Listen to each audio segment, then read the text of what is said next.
Hi, my name is Mia Graves, and my topic for the informative speech is underappreciated historical figures. Harriet Tubman is the person that I chose. She is one of the most underappreciated, I believe, historical figures of the century, of our era. Harriet Tubman was also known as the conductor because of her role that she played in the Underground Railroad. In school, we learned about Harriet Tubman and obviously her part of the Underground Railroad, but after that, we almost stopped learning about her and her other involvements that she had in her background and her history, and how much effort she really put into the Underground Railroad. So here's a little bit about Harriet Tubman's backstory and family history. Armida is Harriet Tubman's real name. She changed her name to Harriet in honor of her mother. Her mother's name is Harriet. Her maiden last name is Ross. She changed her last name to Tubman for her husband. Harriet and her family were originally supposed to be freed after her owner died. Well, their master for the whole entire family. When someone else bought the land, they decided not to honor the owner's will and decided to enslave the whole family again. Harriet Tubman was diagnosed and suffered from narcolepsy when she was younger. She got this by she was a bystander, and she thought someone was hurting an enslaved person, and she pushed him out the way, but she ended up getting hit in the head. And as the story goes, she essentially broke her skull.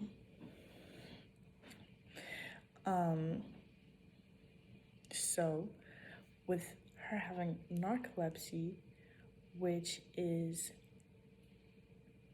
having really bad headaches and then falling into deep, heavy sleeps, right? All this information is from history.com. Okay, the next point is Harriet Tubman was enslaved and she was in the army. Harriet Tubman was actually considered the first African American to serve in the army, but we don't talk about facts like that. She also was a spy for the Union Army and worked as a nurse and cook as well. But it took several decades for them to recognize Harriet Tubman's service because she was a slave, or an escaped slave. Harriet Tubman was also,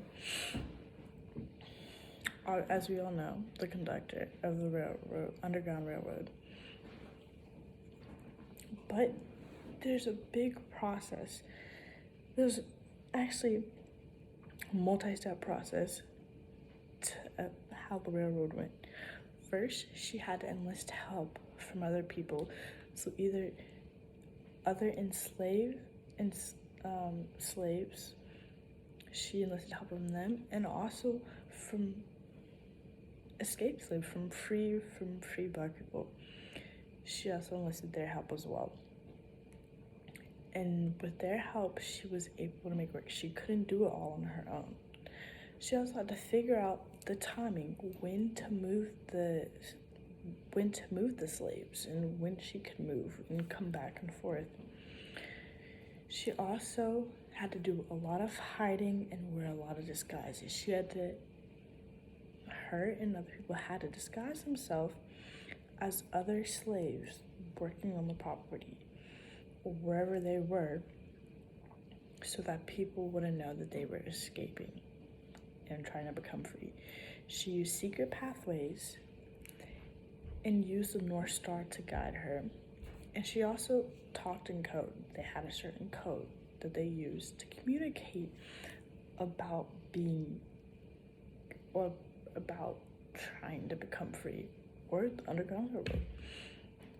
In some instances, she even had to bribe her way to freedom, and bribe not only her way, but the way of other slaves. She had to pay people off and this and that, so that her and the slaves would have the opportunity of a future, of their own future. And then, last but not least, there was some violence involved. Now, nobody obviously wants there to be violence. She didn't want violence, but one of the people she was working with,